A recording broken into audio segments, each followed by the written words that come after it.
জাগ্রহী জাগ্রহী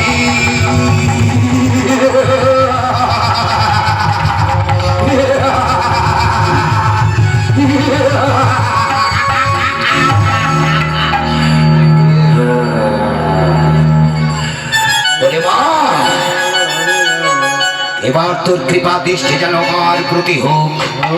আমি যেন তোর শক্তিতে বলে বলিয়ান হয়ে আমি যেন তার অধিপতি কৃষ্ণকে বন্দি করে আমি তোর চরণে আনতে পারি।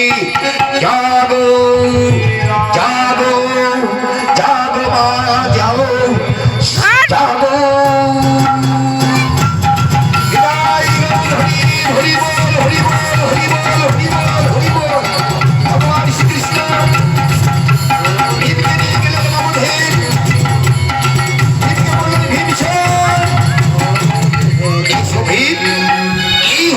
মগধের রাজপ্রাসাদ যারা শুভের